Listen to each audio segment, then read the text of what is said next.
Selamat pagi rekan-rekan mahasiswa, selamat pagi, salam sejahtera untuk kita semua. Selamat datang kepada seluruh mahasiswa dalam mata kuliah manajemen keuangan. Pada pertemuan kali ini kita akan membahas topik yang sangat penting dalam dunia keuangan dan bisnis, yaitu analisis tren keuangan dan modal kerja. Saudara-saudara, topik ini mungkin membantu kalian memahami bagaimana perusahaan mengamati perubahan kondisi keuangannya dari waktu ke waktu dan juga bagaimana mengelola modal kerja secara efisien. Untuk apa? Untuk menjaga kelangsungan operasional harian.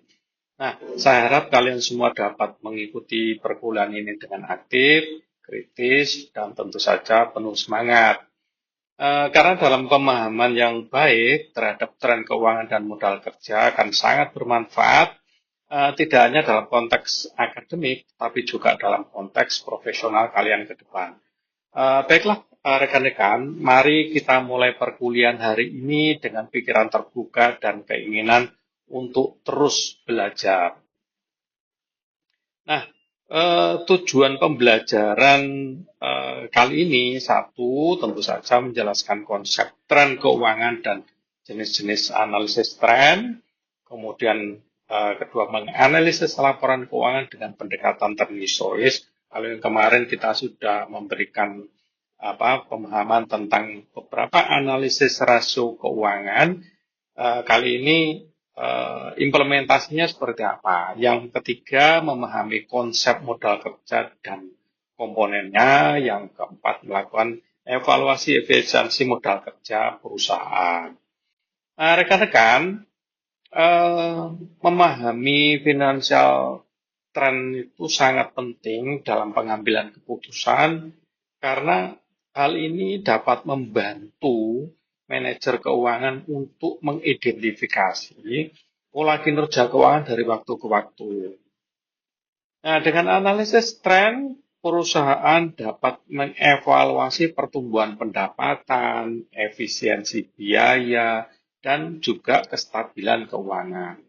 Nah, informasi ini menjadi dasar dalam merencanakan strategi, mengantisipasi risiko, serta mengambil keputusan investasi atau pembiayaan yang lebih tepat dan berdasarkan data historis yang relevan. Nah, Working Capital tentu saja memiliki peran krusial dalam menjaga likuiditas dan kelancaran operasional harian perusahaan.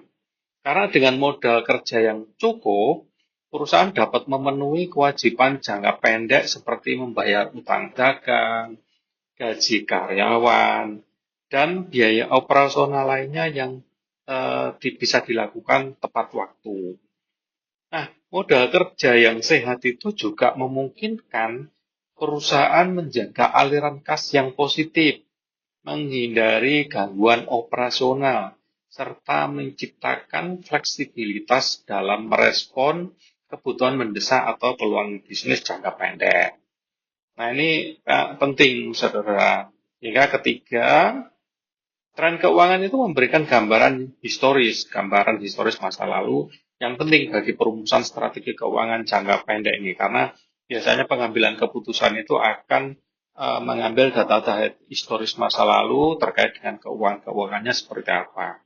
Nah, karena dengan menganalisis tren seperti pertumbuhan pendapatan, margin laba, atau perputaran aset, manajemen itu dapat mengidentifikasi area apa yang perlu diperbaiki atau ditingkatkan. Jadi, di sebelah mana sih sektor-sektor keuangan atau pengeluaran, entah itu pendapatan yang mungkin perlu diperbaiki atau mungkin juga ditingkatkan atau minimal dipertahankan.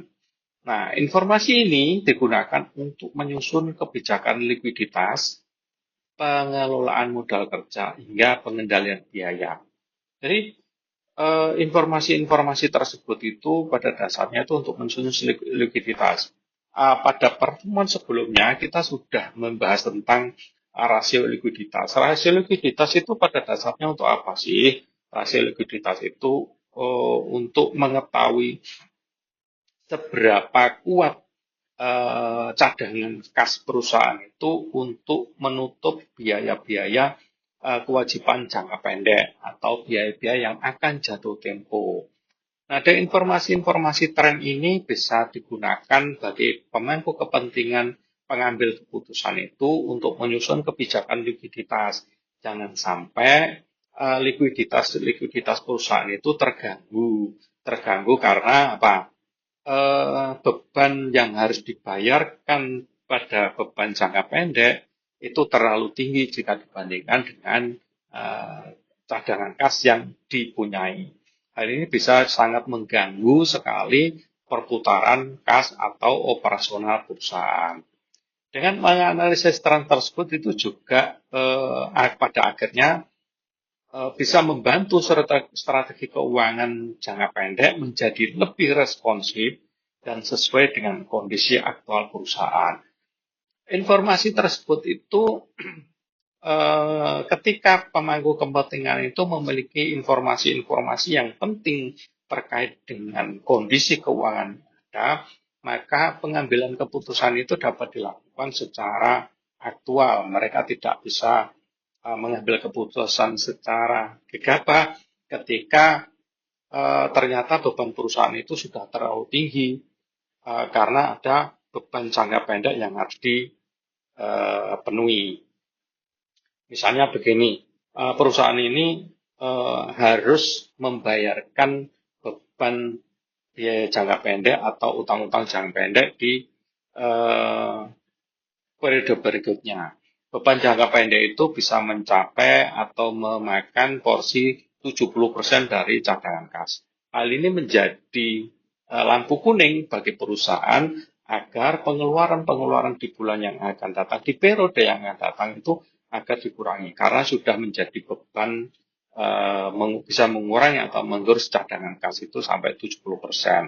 Karena tidak mungkin sebuah perusahaan itu hanya hidup dalam dengan cadangan kasnya itu hanya 30%.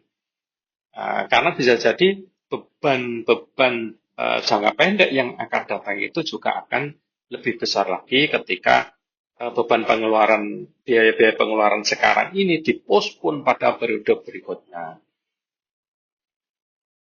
Nah, pengertian analisis tren keuangan pada dasarnya itu satu itu pada dasarnya dia itu tools atau alat untuk melihat pola ya, untuk melihat pattern pertumbuhan dan penurunan dalam laporan keuangan dari waktu-waktu. Dari waktu-waktu itu misalnya analisis tren itu kita mengambil data tren itu mulai tahun 2020 sampai 2024. Artinya kita membuat time series itu selama 5 tahun. 20, 21, 22, 23, 24. Jadi itu bisa membentuk suatu pattern ya. Nah, analisis tren ini pada dasarnya sebuah metode apa sih? Metode evaluasi terhadap laporan keuangan perusahaan. Jadi ini adalah sebuah metode evaluasi dengan membandingkan data keuangan dari berbagai periode dari waktu-waktu. Maka datanya itu harus lebih dari 1 tahun karena ini kita akan membandingkan. Tetapi juga jangan hanya misalnya 2 tahun, tahun 2024 dan 2023. Karena itu belum membentuk pattern atau belum membentuk pola. Paling tidak itu data yang dibandingkan itu minimal 5 tahun. Tuh, bahkan untuk riset itu kita membutuhkan data itu sampai 10 tahun ke belakang. Jadi kalau sekarang itu tahun 2024, 10 tahun yang ke belakang itu berarti sekitar tahun 2005.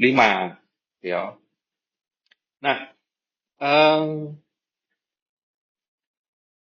apa membandingkan tadi